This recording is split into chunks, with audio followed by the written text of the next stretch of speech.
Welcome to another episode of Birdsong. It's your host, as always, Caillou, and in this particular episode, I'm pleased to introduce a friend of mine and a dear brother, and that is Stephen McKenzie. Steve is the founder of Soulpaths and is a Vision Quest facilitator and Vision Quest protector trainer through the Stalking Wolf lineage over in New Jersey. He is a Family Constellations facilitator through Margarete Koenning and provides group workshops as well as one-on-one constellation work.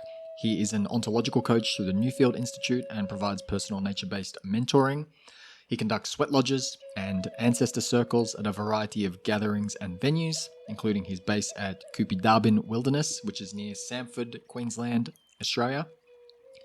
Steve also works with similarly minded men to deliver men's soul connection weekends.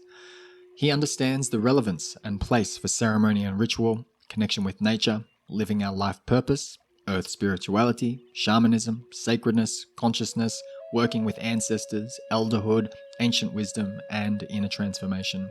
And Steve has a deep respect for the First Nation peoples and ancestors of this land and ensures that such ceremonies honor and acknowledge the peoples and the spirits.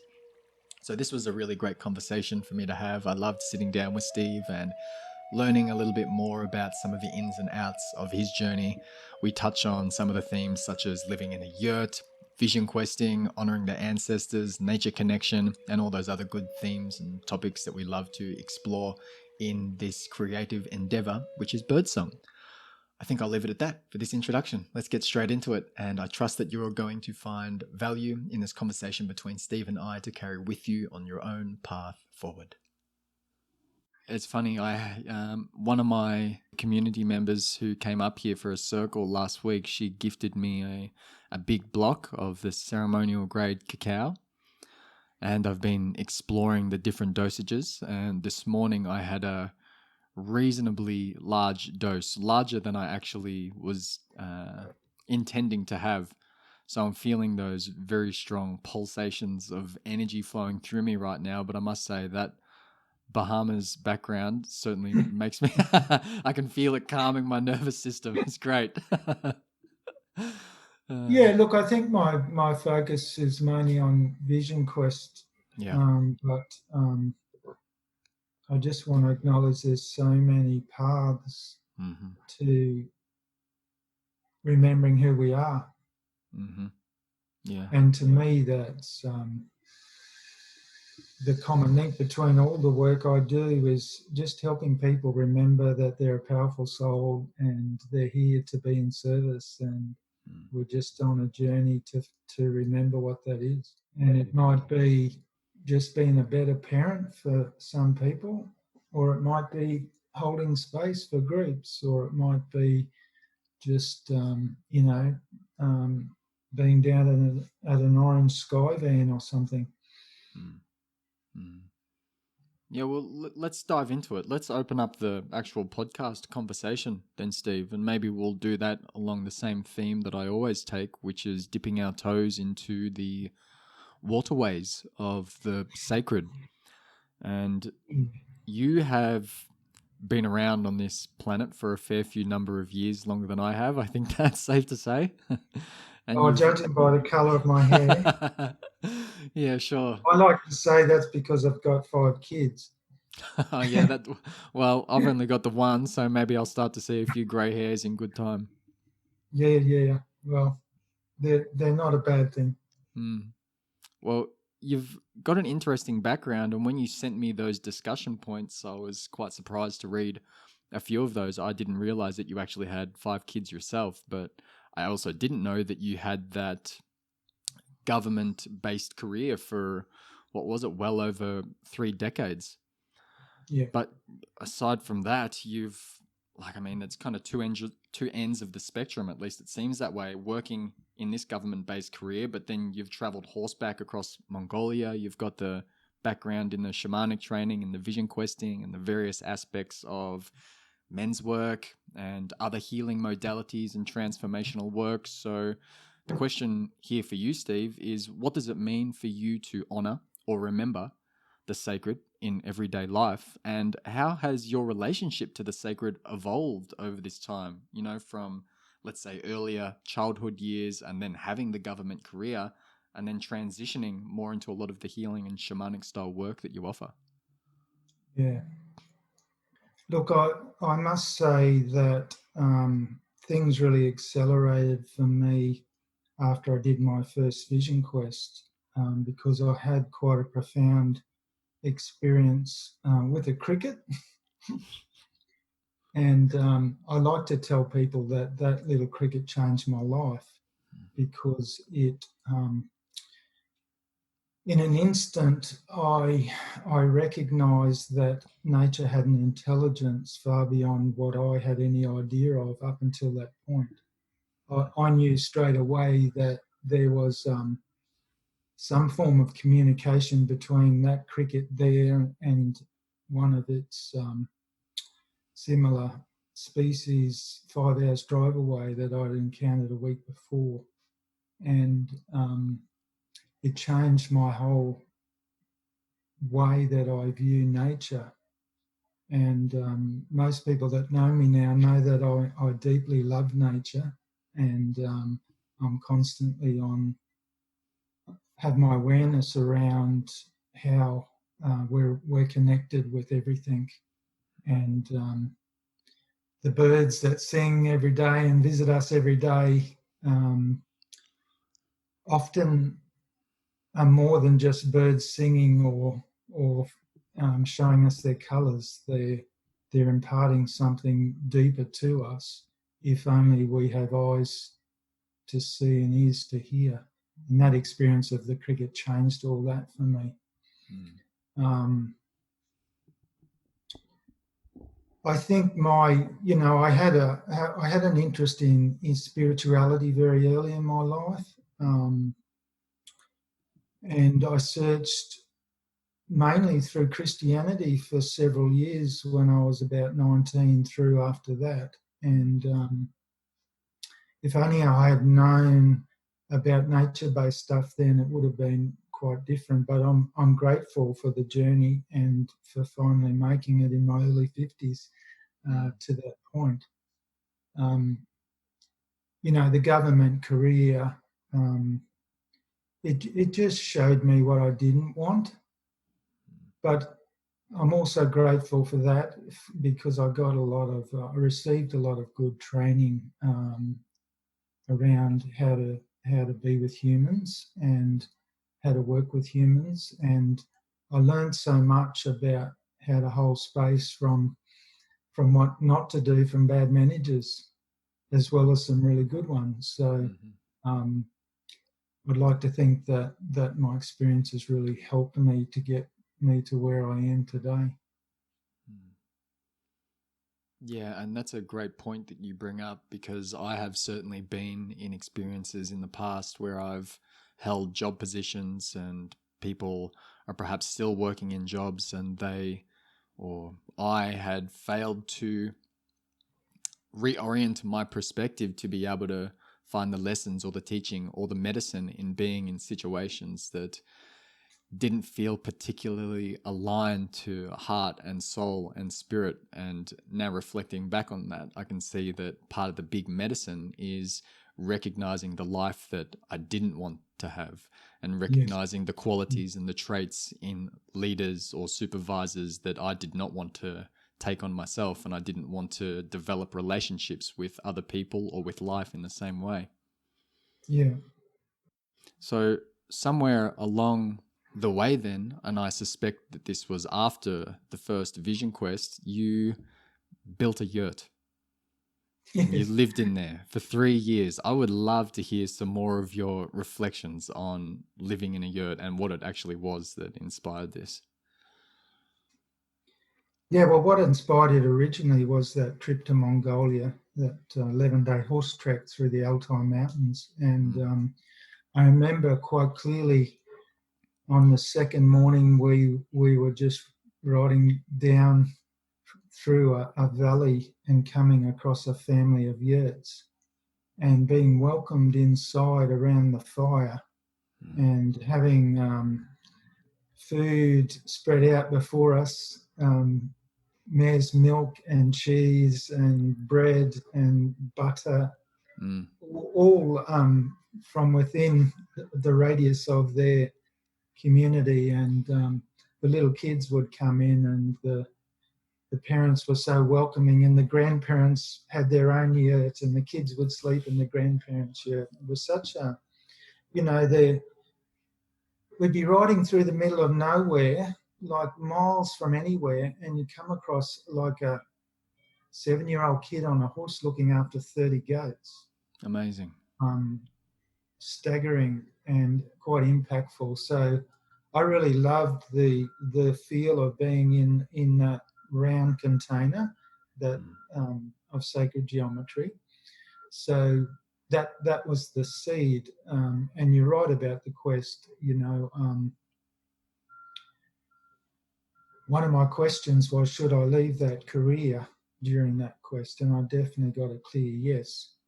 It took 17 months to happen, but it happened, and because I was different when I returned. I was not the person that I was when I departed to quest. And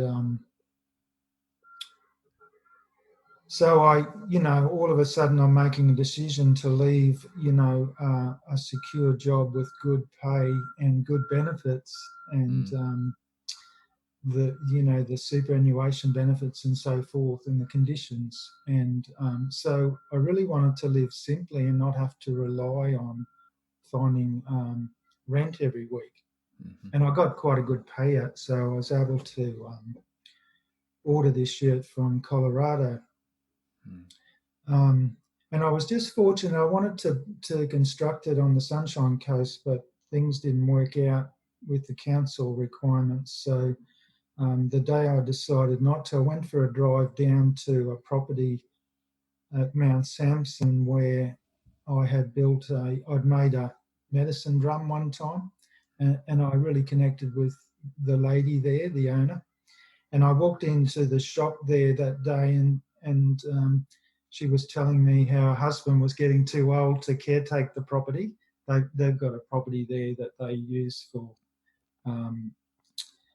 gathering of all peoples of all nations and for peace and harmony. And I just mentioned to her, I just said, how would you feel if I built a yurt here, and in exchange for being here that I caretake the property? And she just went, you're a blessing in disguise. And I'm still there. The yurt is still there, even though I'm not living in it. I use it for ceremony only now. Or we use it for ceremony only. And so I moved in, and I just stayed in a shed out the back of their place while I built the deck. It's on quite a slope, so the deck was the hardest part, and I'd never built anything before, so it was really good to spend every hour of the daylight working. And then I eventually got to move in before I had any power or any running water or any stove or kitchen. And the first winter was pretty cold with just tea light candles and a little gas cooker.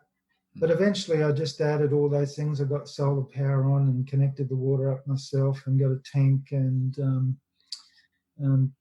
got a kitchen put in, and it became comfortable.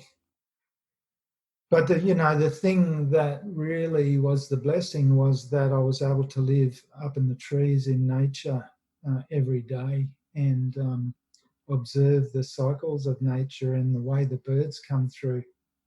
And I actually identified 65 species of birds that were there, and there's a lot more than that. Wow. But I got to know the different bird calls and what each one meant. When there was a goanna coming, or even the whip birds, everyone's familiar with the big whip crack, but it has other little calls as well that mean things. And such a delight to be in that place where, you can have a ghost bat flying around the yurt one night, or a carpet snake trying to catch a possum on the railing outside, or a sugar glider running around the gutters at night time. It's quite amazing, and I'm so blessed to have had that experience. How big is the yurt that we're talking about here? Yeah, it's 30 foot in diameter, or I think it's 9.141 meters in diameter. So it's quite big. We can easily fit 17 people in a circle in there. Yeah, when I think about a yurt or perhaps some of these other traditional structures, like I'm thinking about a temazcal or a sweat lodge or a teepee, what immediately comes to mind, there's two things. One is the shape of the yurt, round, circular, and then, of course, as you've been speaking to, the closer proximity to the elements, perhaps through the fabric of the materials that it's made of, in comparison to perhaps another small dwelling space like a tiny home, but they're constructed out of similar materials or thicker walls, kind of like our modern day homes that we live in. So Yeah. I think there's a question here around were there any perceptual shifts from living in a circular dwelling as opposed to the square rectangular homes that we now live in with the sharp edges and the sharp corners Yeah. and all the rest of it? Well, there's a couple of things. Dynamically, in strong winds, the wind just wraps around it. It doesn't push against it. So there's a flow. Mm-hmm. The other thing that I really love is that people walk into that yurt and they say, oh, gosh, I can feel the energy in here. There's a sacred energy here. Mm-hmm. And I think that that's just from using the venue with intention and appreciation, and gratitude, that there is a tangible energy in that space. Mm.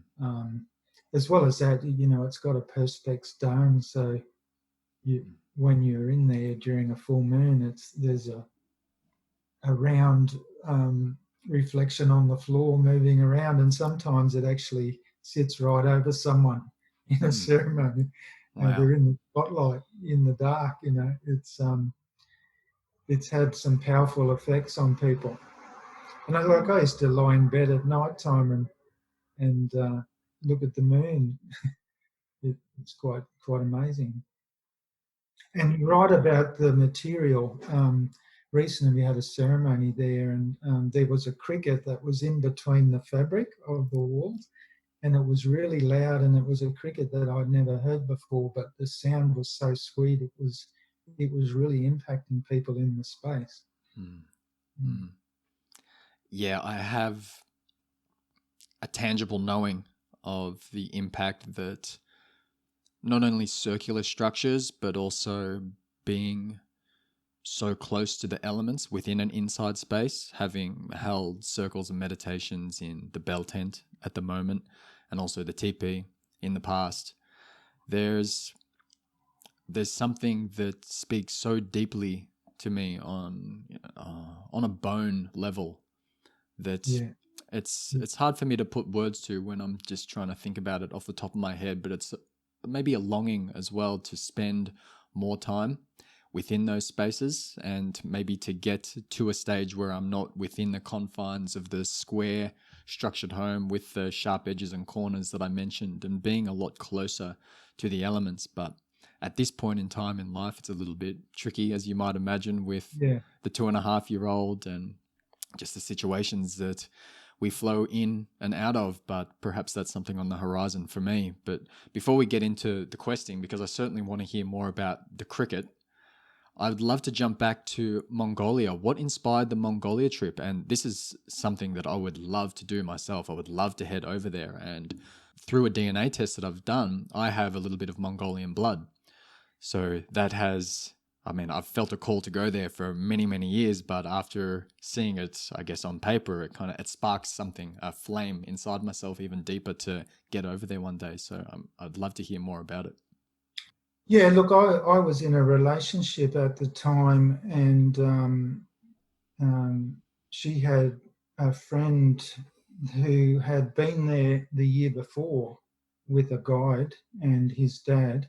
He was from France, and he decided he wanted to do it again, but do it better. And he was more instrumental in where it was going to be and how it was to be done. So we were invited to tag along, and there were We were the only Australians, but there were people from Belgium and France and a couple of other countries on the trip. I think there was only 8 of us all up, plus the guides, the horse guides and the camel guides and the cooks. There was more of them than there was of us. So we just joined in that, and I said yes basically because it was an adventure, and I thought, wow, imagine just being on a horseback through that country. It's very much like Austria, the snow-capped mountains and the wildflowers. The wildflowers was the thing that struck me the most, and the water, the running water, and we went right up and climbed a glacier to the top of a 4,000 metre mountain, which was right on the border of China and Russia and Kazakhstan and Mongolia. Just there's some moments there that I'll never forget, just being in such remote country. It was, quite beautiful. It wasn't anything to do with shamanism, and unfortunately we might have met a couple of shamans that were practicing in the communities we were in, but we didn't receive any particular instruction or whatever. When I picture Mongolia, I picture the yurts and the dwelling spaces on these kind of large, expansive, flat plains with distant mountain backdrops. Is this where a lot of the communities lived, or were they scattered throughout different pockets of different environmental landscapes? Yeah, it's quite a contrast there. The capital is called Ulaanbaatar, and it's quite a big city. And it was a bit sad to see how the young people were caught up in the bling. The young women would, they looked like Paris Hilton the way they dressed, and drugs had only just started to creep in there. And one thing I really loved about that in Mongolia, apparently you don't have to own land. You can put a yurt anywhere. So on the fringes of the city, there's thousands of yurts where people can live for free, basically.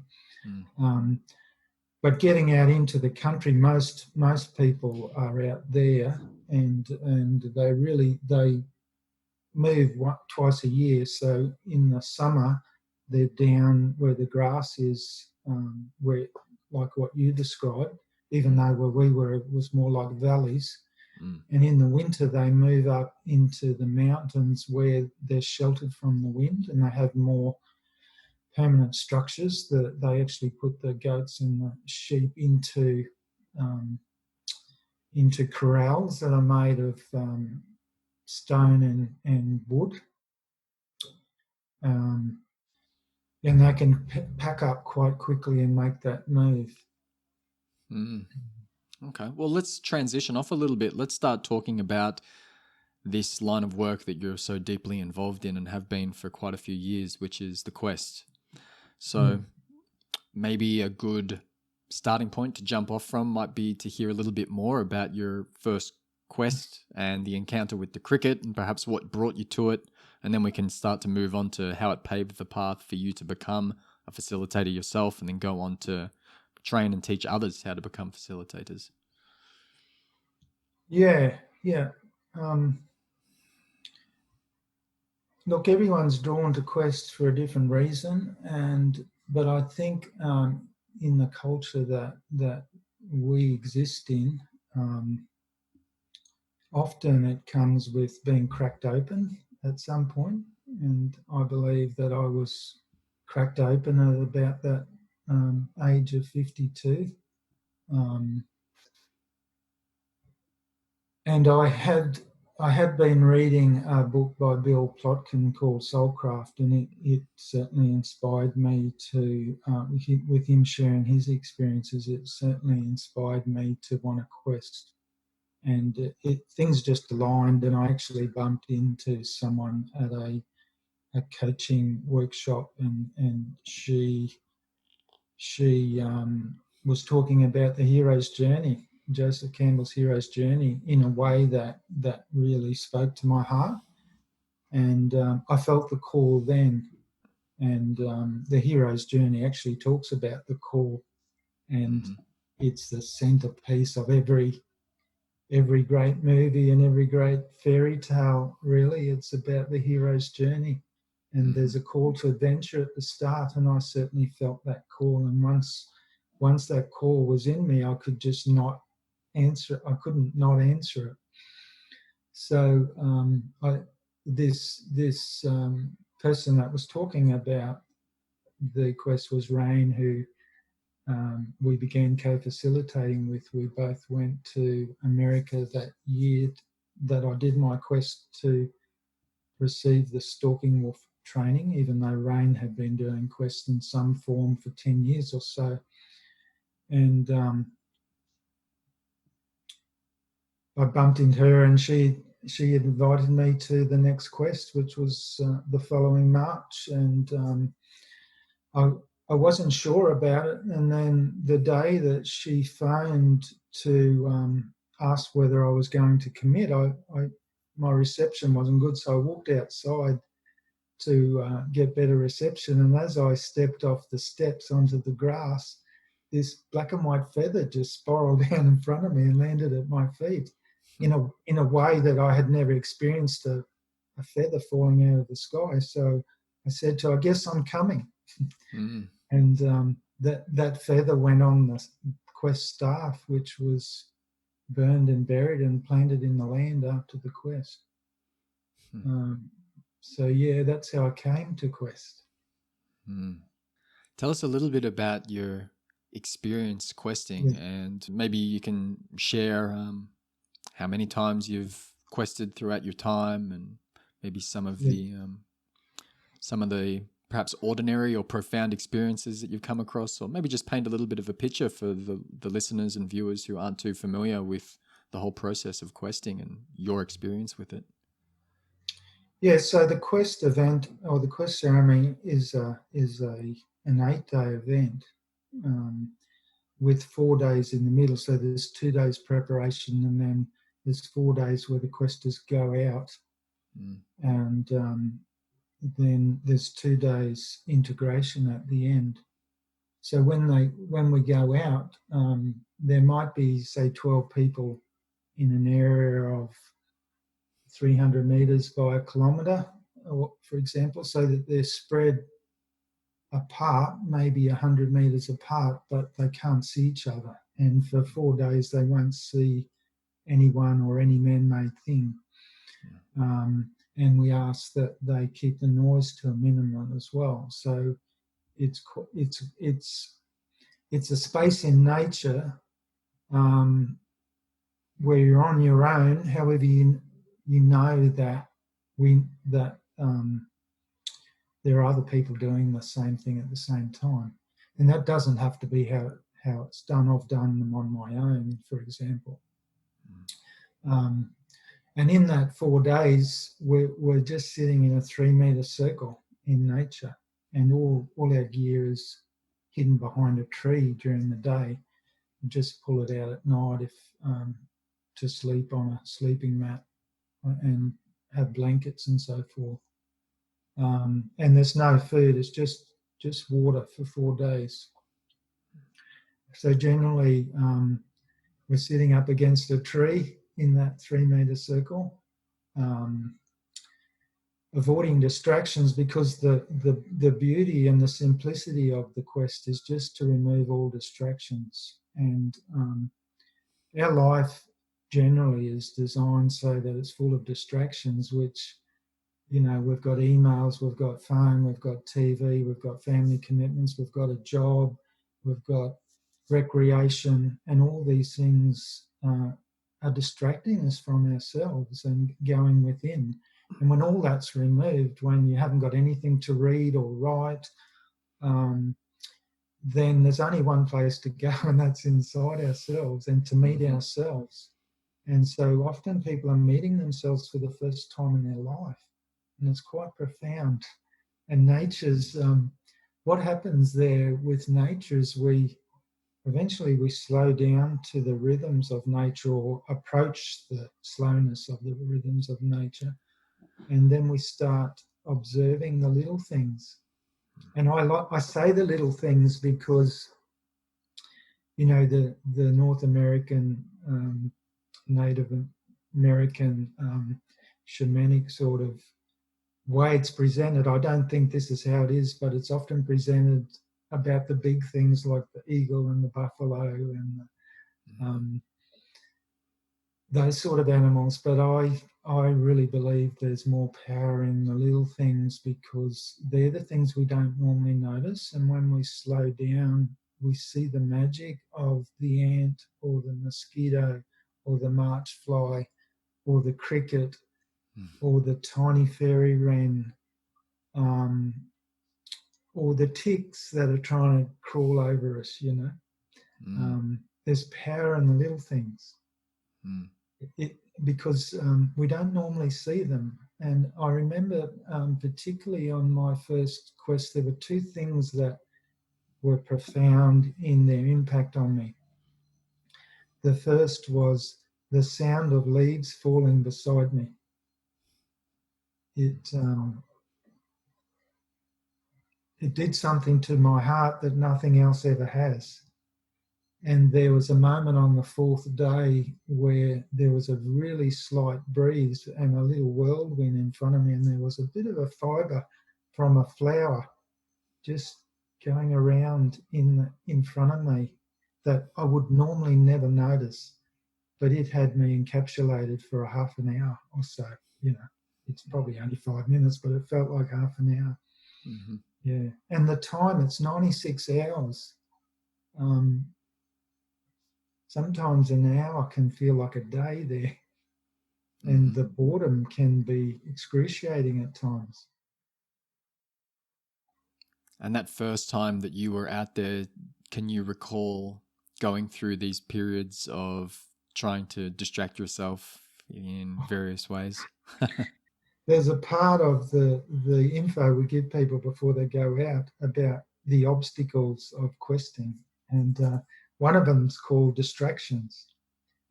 And there's even a thing called recreational peeing. So you, the only time you can leave your circle is to put a stone in a marker box every day, or to go to the toilet. And sometimes it's just such a distraction to go and pee, because it's something different to do.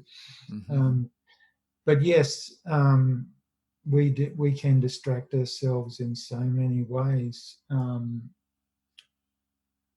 What I did, because of my hard wiring at the time, I was very fixated on time and the movement of the sun, and I kept playing this game of trying to guess what time it was and how many more hours until I could have a sleep, or the sun would go down.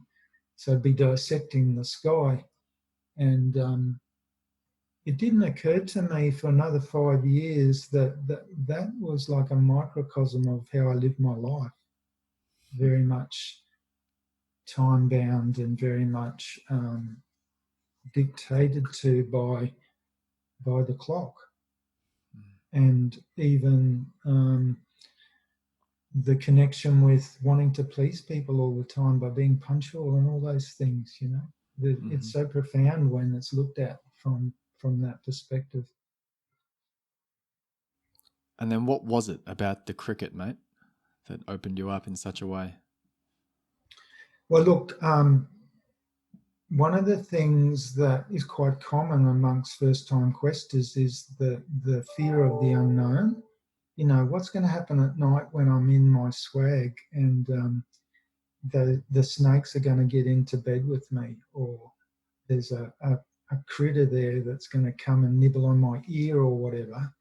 So there's a bit of a fear associated with that, and there was for me. So look, I was shitting myself at some level, and I had months to prepare. So, you know, the quest starts the moment we commit to it, and quite often we've done months of work before we even get there.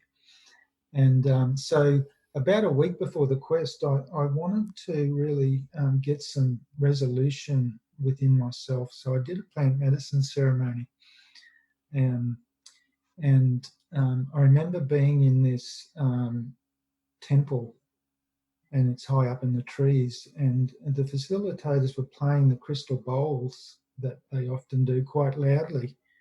But for some reason, I could hear this little cricket in the tree outside, and it was just going tick, tick, tick. And I'd never noticed that cricket, and I didn't even know a cricket could be up in a tree. And when I heard it, I also sort of felt within me a voice saying, "Listen to my voice." And I didn't quite understand. I thought there might be some audible being going to speak to me, but it was actually, the message was, listen to my voice in nature.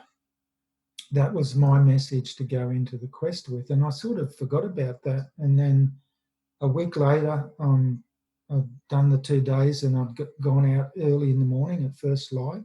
And I worked my butt off that first day. By about 3 o'clock, I was really spent, and I had a headache, and I was lying on my back on the ground, just looking up at the clouds, wondering, I'd only been there 3/4 of the day, and I'm going, how the hell am I going to go 4 days? And then right beside my left ear, I heard this tick, tick, tick, and I think I was crying and laughing at the same time. I got up and I started to dance, and I got the energy to just get through till dark, and I was fine for the rest of I was absolutely fine for the rest of the quest, because something had changed in me, and I realised that this beautiful planet was holding me, and I was connected to everything that was there, everything. I am one with everything there, and I think that's the goal of us as humans, to melt into the oneness of the universe, which I believe will do it at some time, whether it's past or future or present, I don't know. But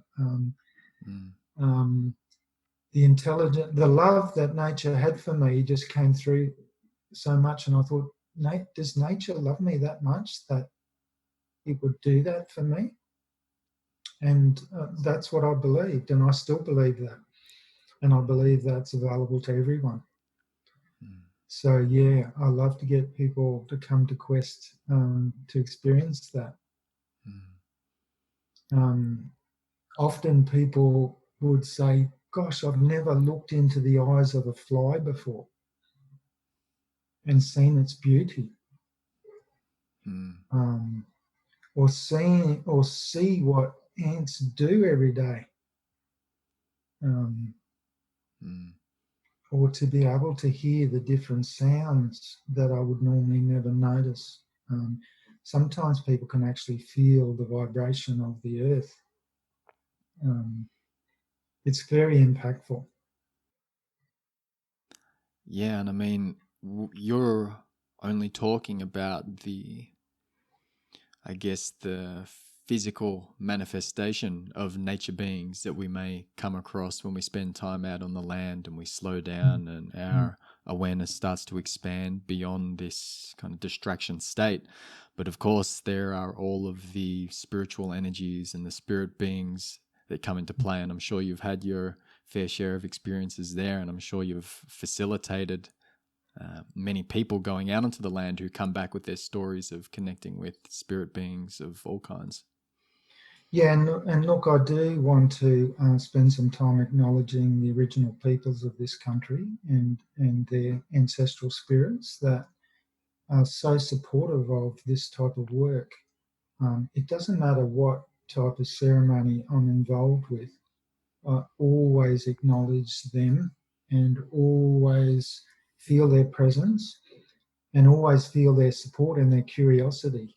I've never had a no, and I don't believe anyone will get a no when we approach sitting on country with respect and with appreciation for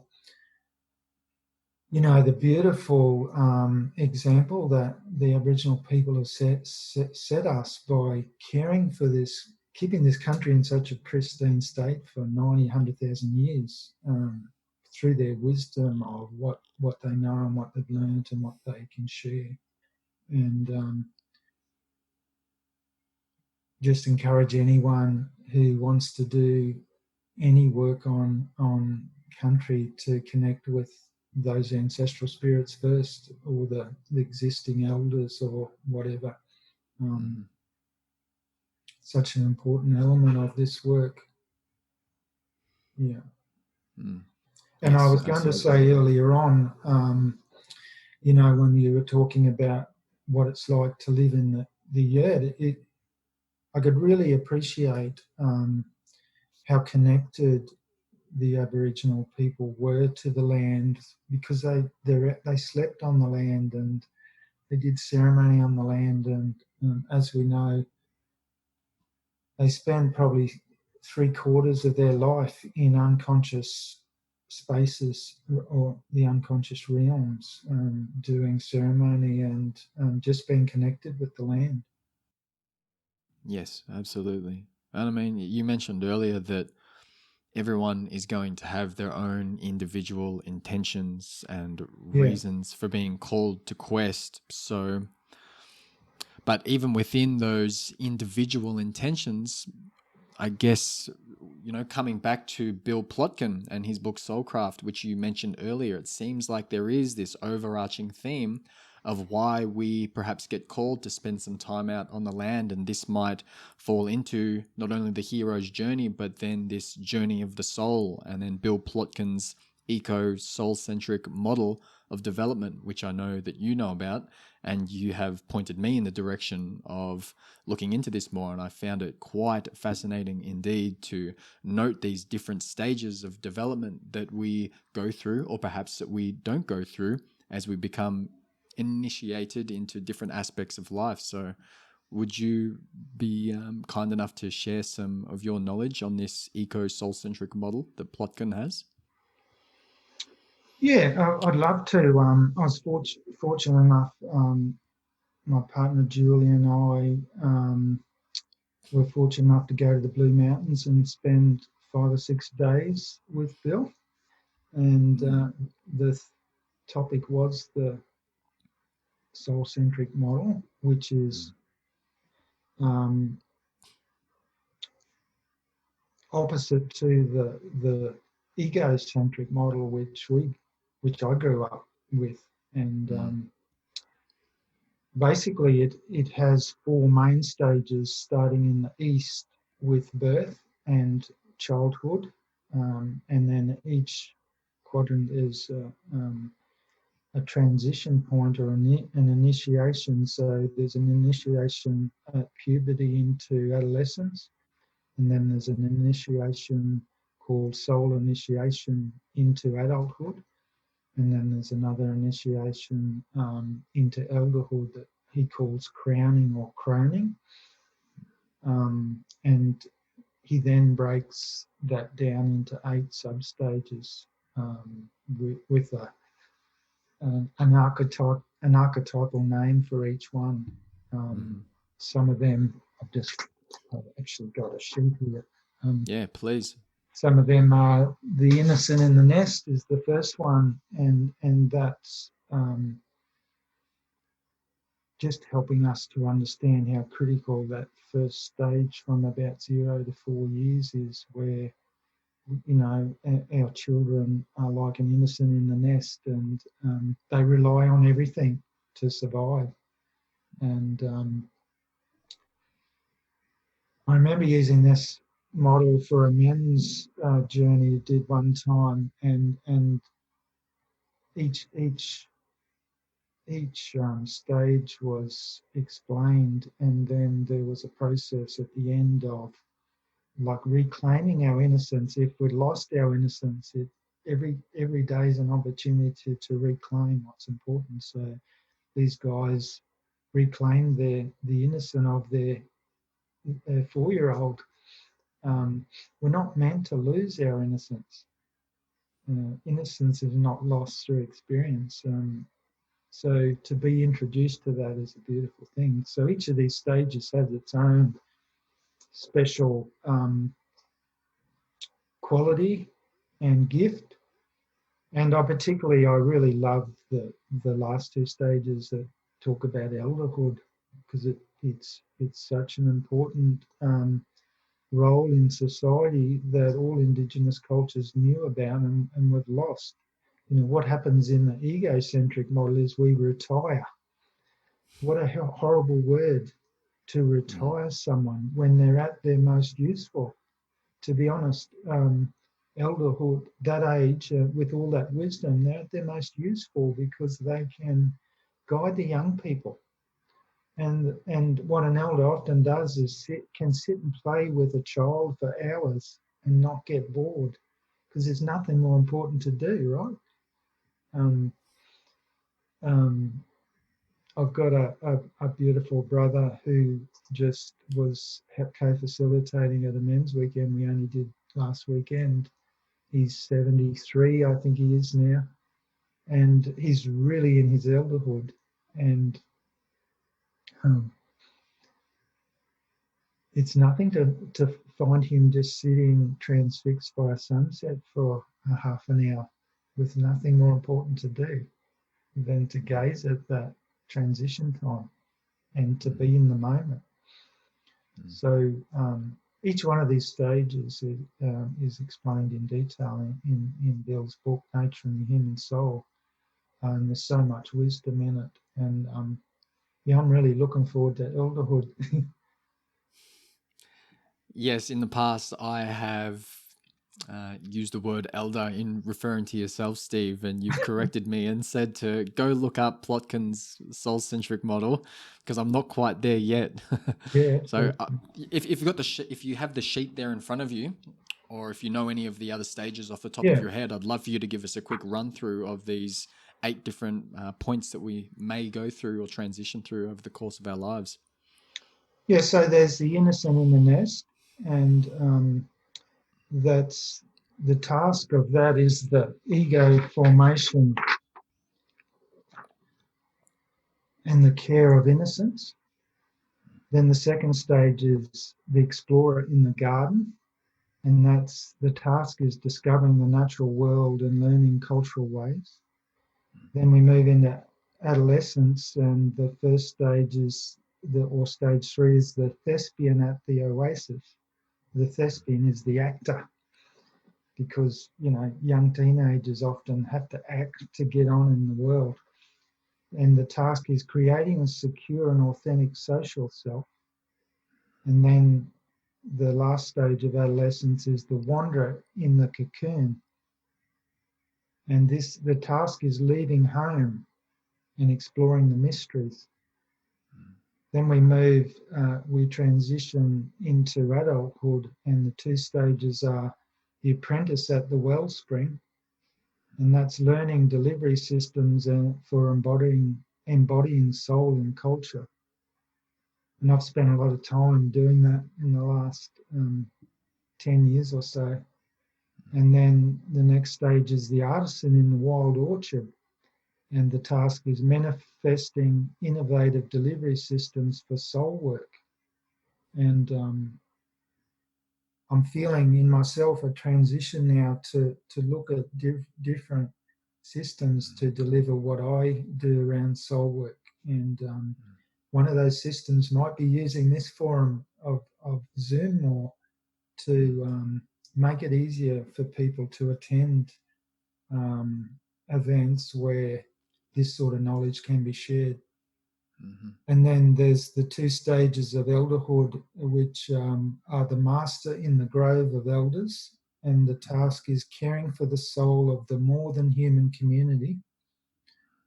So the task of an elder is not just caring for humans, it's also caring for the birds and the trees and the rocks and the ocean. And then the last stage is the sage in the mountain cave, and the task is tending the universe. So a true elder understands that she or he has a role in taking care of the universe and the cosmos, and we're a vital part of that. Would you suggest that we may have different archetypal parts of ourself that may be flowing into and out of various stages at different times of our lives? Or do you think there's like an overarching essence of self that is primarily in this one stage of development?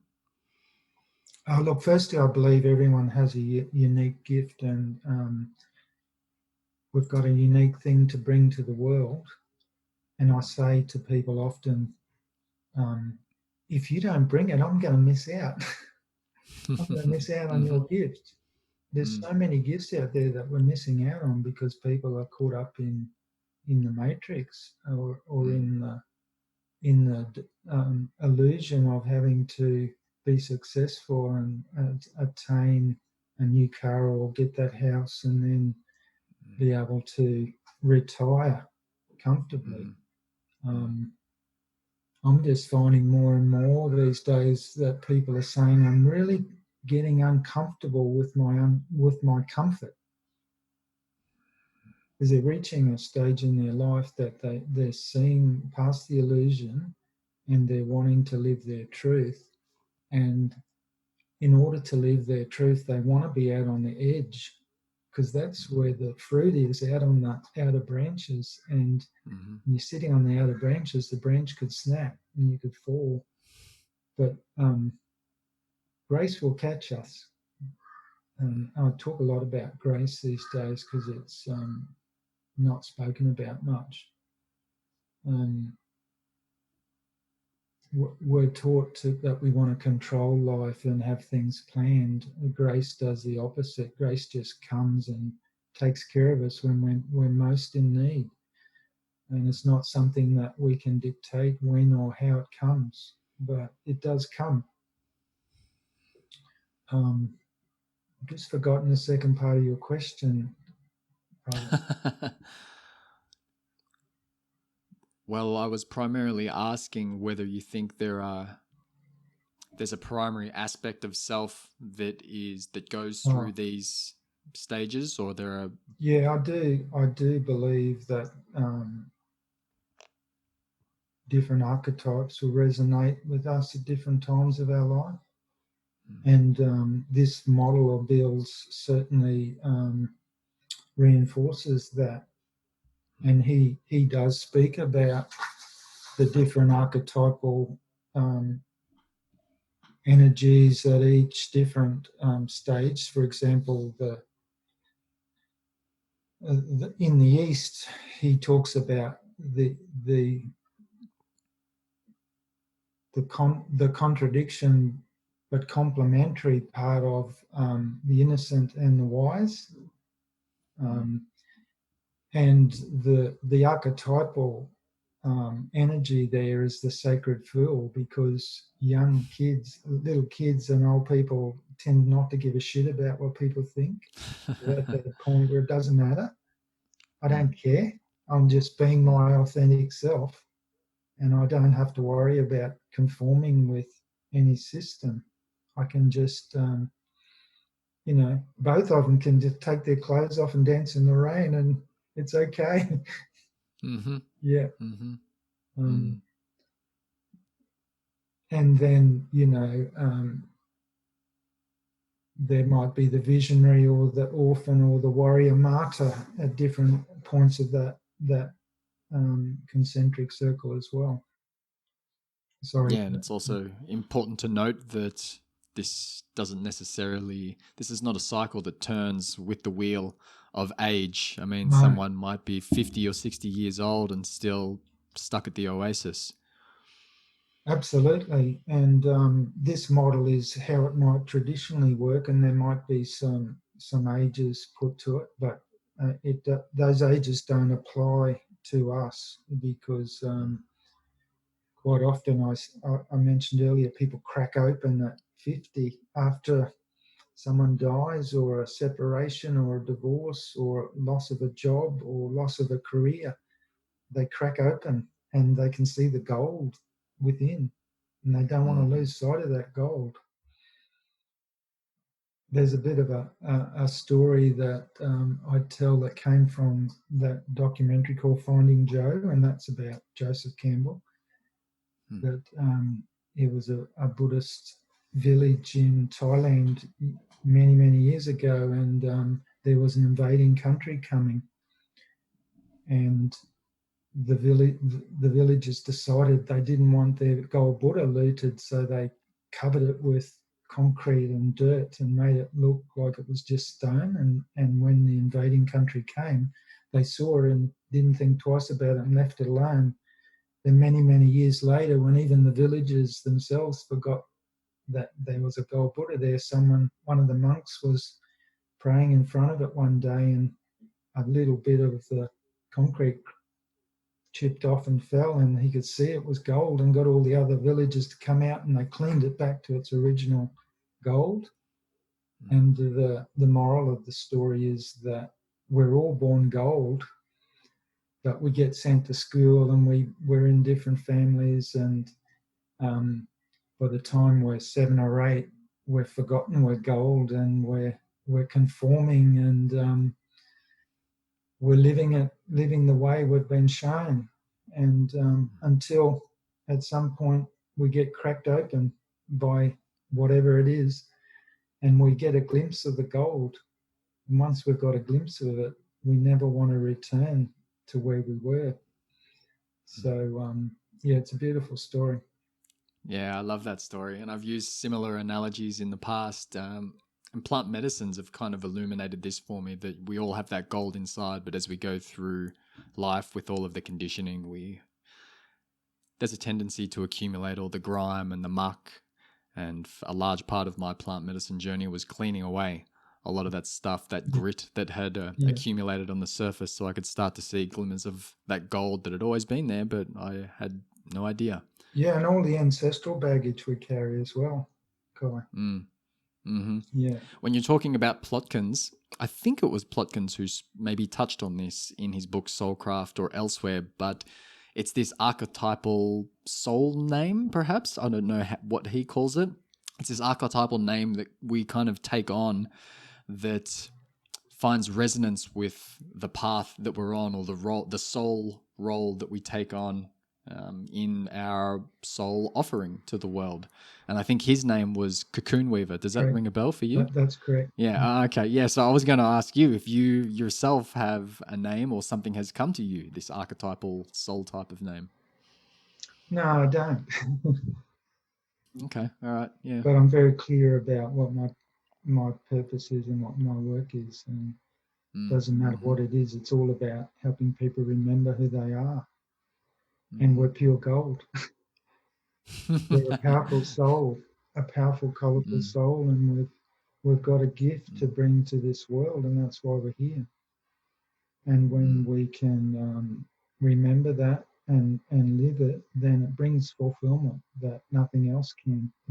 No big house can bring that level of fulfillment and peace. Yeah, amen.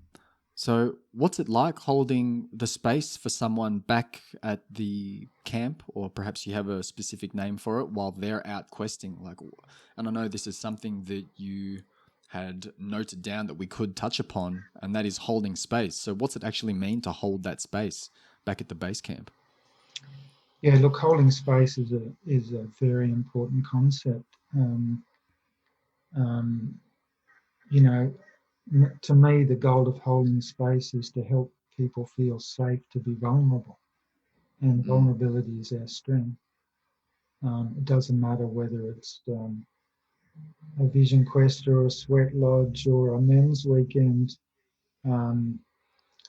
If the container can be such that people know that they can speak whatever they need to, and often they share things they've never told anybody else. To be there for that is a very sacred moment, because I know that they trust the facilitators to that it's safe, and they're safe. It's a little bit different holding space during those 4 days of a quest. The title that's used is Quest Protector, and I don't feel in a sense that I'm protecting them, but certainly there are energies that can move in and out of the space to either harm or influence a quester, and we do put an energetic shield over the area with the intention that only things that are going to come in for the benefit of the quester are allowed in and out.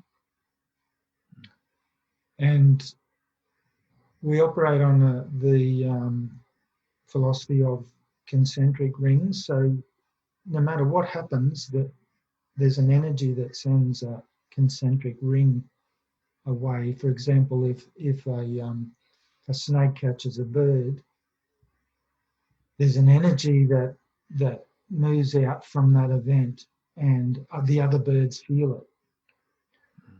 And the area of the quest can feel the questers coming for days. We can be at the quest site days before the quest, and we can feel them coming, and the animals can feel them coming, and the trees can feel them coming, and there's at some point there's like a silence that happens, or there might, on the day of their arrival, there might be a commotion amongst the birds, and it'll settle down after a few days. So, but when the questers are out in their quest site, they're releasing a lot of trauma and emotions and baggage. It's definitely a big release, and that creates concentric rings that come down to base camp, and we can feel that. Quite often, the people holding space feel things in their body that the questers are feeling. It might be a deep pain in their back, or it might be nausea, or it might be huge grief. And that is felt and transmuted down in base camp. It's something that's very hard to put words onto, but it's a beautiful space to be in. And you mentioned earlier, how many times have I quested? Well, I feel like I quest every time we hold a quest, because we're in that for every minute of that 96 hours as well. And quite often we sleep by the fire at night time, or do shifts around the fire just to be ready in case we're needed to respond to something. And quite often it's just a matter of going out and sitting out there and sitting in the power that we hold to resist the forces that are working against the questers.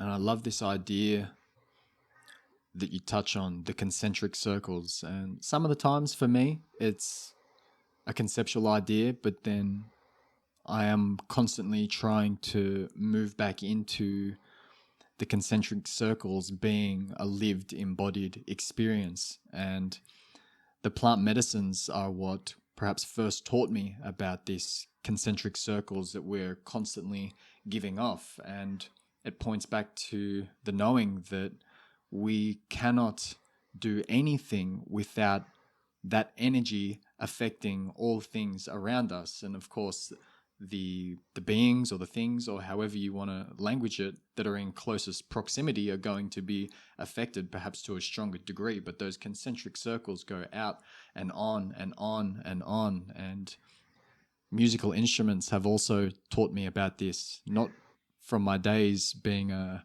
punk rock drummer, but more so using the power of sound and music out in nature with a very intentional level to put a specific heart-centered or soul-centered vibration to connect with nature and to connect with self on a deeper level.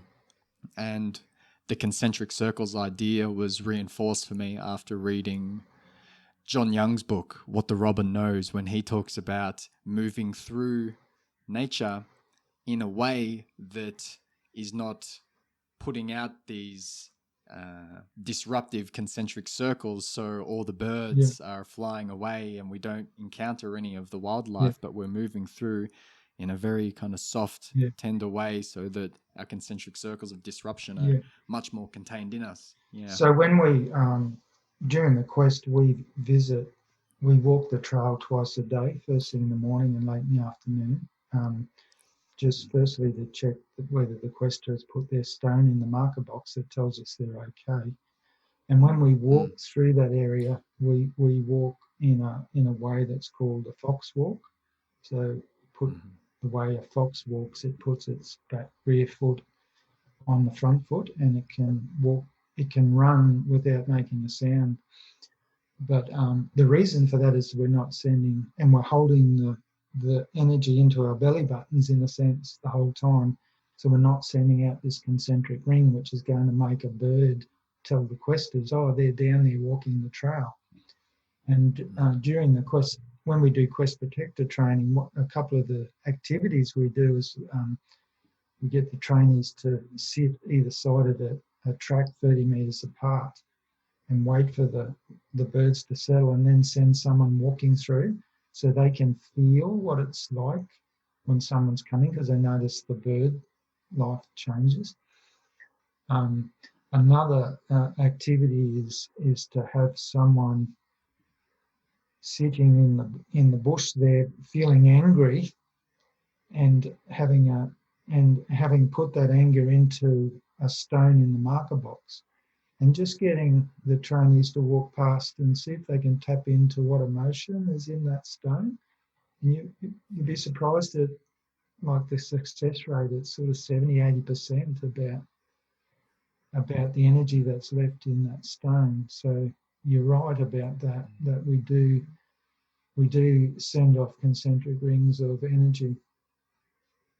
Yeah, and you're touching on very shamanic or intuitive ways of knowing there, because all things, they contain their own spirit, their own energy. And it's, what comes to mind is how in some traditions, I'm thinking about Andean tradition here, how we can not only program stones or crystals with the certain energies like you spoke to, like putting anger or some sort of emotional energy into an object, but they carry their own objects from perhaps a decade, centuries, thousands of years ago. And I've had some very interesting experiences myself with the cactus tea, with Wachuma, and coming across certain nature beings and transmitting particular stories or information that is just completely beyond the logical, rational mind of what makes sense to, the Western understanding of reality and life. And something you said then just triggered a thought that I wanted to share, brother, about shamanic work. And I think a lot of people think that shamanic work is supernatural. But I like to tell people that I believe it's very natural. And I run a thing called an Ancestor circle, where I help people connect with their grandparents and their great-grandparents and so forth. And I often say to them that don't put too much pressure on yourself to have this magical experience of being able to see or hear your ancestors or whatever.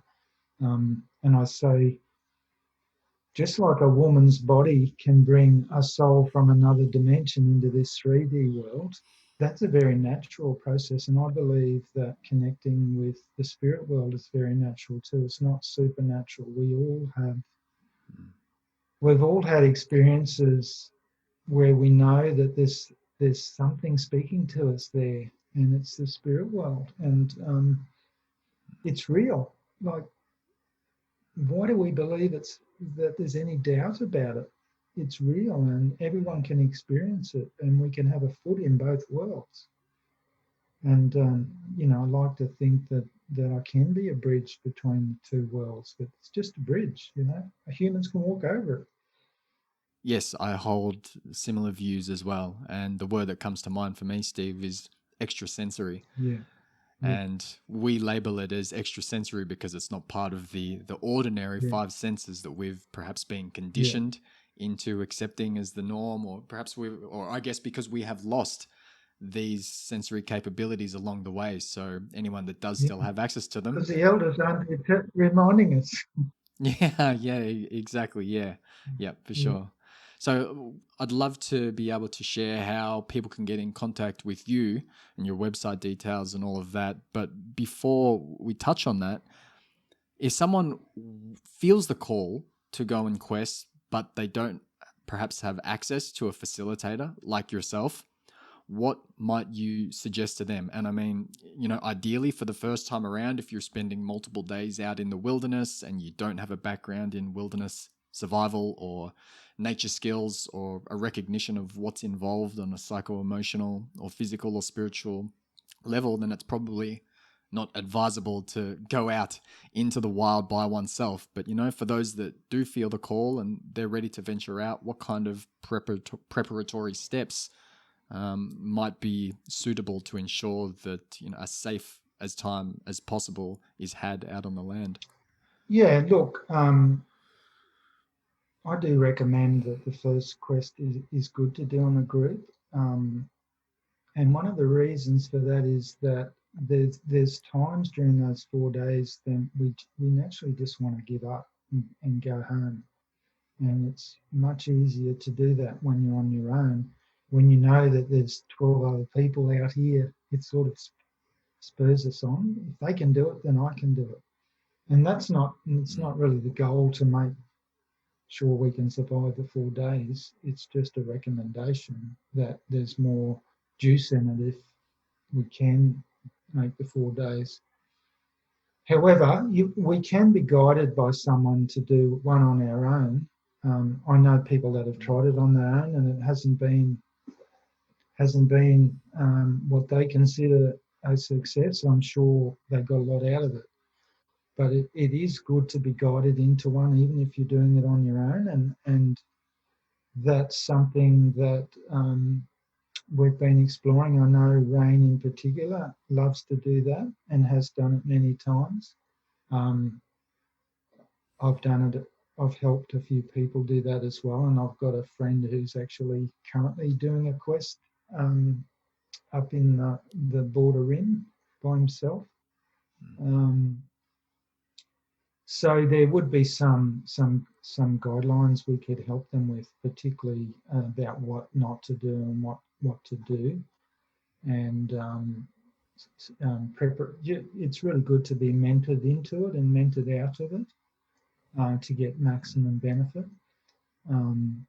Certainly, the main preparation is fasting preparation. So we recommend people for about a month before the quest do a 1 day juice fast and have a play with doing 1 or 2 days water fast. The main reason for that is a lot of effort's put into being out there for 4 days, and it would be a shame if 2 days were lost with massive detox headaches. So you really want to come off sugars and all the processed stuff and have a clean diet so that you're not really detoxing when you get there. But it's also useful to just get some insights around some of the safety things. I wouldn't recommend anyone just going and questing and not telling anyone. So if something did happen while they're out there, and it can, not so much things like a snake bite, but even just dehydration or cold or blood sugar dropping. Those sort of things can be prepared for, and it's always good to have a safety net. Yeah, and perhaps our North American and European friends have perhaps more wildlife to be considerate of than we do here in Australia. I reckon we're pretty lucky. I know snakes can be dangerous here, but we've never had a problem in the years we've been doing it. And snakes are not interested in getting into bed with us, really. And even if they did, it'd probably be good medicine. There'd be something there for sure. Yeah, look, we had a quester recently who had a visit from a brown snake for an hour or so, and it really brought up some childhood stuff for him that was a part of his healing journey. It was definitely medicine for him. Well, I know aside from the Vision Quests, there's a few other offerings that you have, such as the Sweat Lodge. You mentioned the Ancestor Circles, and you've got the Family Constellations as well. Before we start to wrap things up, Steve, is there anything else there that you wanted to touch on for the listeners? Oh, look, not specifically, just that I'm very conscious that a lot of people are carrying some baggage around, and they've done a lot of work on it, and until they started doing some ancestral work. Look, my father was in the Second World War, and my granddad was in the First World War, and they brought so much trauma back with them, and that it got passed down to me in my genes. And a lot of the shame and guilt that I am still working on letting go is ancestral. And just really encourage people to not to be aware there's more than just the traumas of this life. It's bigger than that, and that's where family constellations is a really beautiful modality, and that can be done in a group or one-on-one. And it can be integrated into work in other ways as well. We do a process on a men's weekend that's sort of a blend of constellations and just looking at our own lifetime trauma. Yeah, I think that's about it. Thanks. But if anyone gets an opportunity to enter a space that's ceremonial and sacred and safe, and honours the indigenous cultures, then please go for it. It's good stuff. Well, if people want to reach out to you, you are based in Queensland. Where can they find you? Your website? It's soulpaths.com.au, isn't it? Correct. SOULPATHS, soulpaths.com.au. And some of the events that I've spoken about are advertised there, or you can just get in touch with me via that. Happy to share what events or ceremonies are available, as well as one-on-one work if needed. All right. Well, as we wrap things up then, Steve, are there any final words or insights, reflections, words of wisdom or encouragement on the path forward for others? Oh, no, I just want to honour the work you do, brother, and you're a shining light, and I've told you before, you're an inspiration to me. The energy you've got at your age, I wish I had it. Well, I'm trying to capitalize on that to some degree while I still have it, and I am still somewhat of a young lad. So, and I just want to share a favourite memory I have of you when I held space for you during your 3x3 Cambo initiation. You were so strong, and it was an honour to be sitting beside you through that time. Well, it was an honour to receive from you, mate. So yeah, thank you very much. That's a great memory of us two spending some time together as well. Yeah. All right. Well, let's. That's all great, mate. Let's leave it at that for this episode. Thanks, brother. Okay. Well, for all and to all your listeners. Yeah. Thank you. Yeah. Okay. Let's leave it at that. I trust this dialogue was as fruitful as birdsong on morning wind, and let us just give thanks to the Great Spirit for this life, to the lands on which we stand for nourishing and nurturing us with all that we need, to Grandfather Sky and the rising and the setting of the sun and the moon and the star nations and galaxies above and beyond, all the elements, the ancient wisdom encoded in the four directions, to all the creatures and spirits of the land, the traditional custodians of the land, wherever we may be, and to all of our ancestors, blood and spirit, and the giants' shoulders on which we stand as well, and all of our allies, teachers, brothers and sisters, wisdom keepers on the path, spirit guides, loving guidance, all of the loved ones whose names that we have not spoken or thought or mentioned here in this show or here today or this evening, but who forever live in heart, soul and spirit. Our acknowledgement, our respect, our gratitude. So to all our relatives, until next time.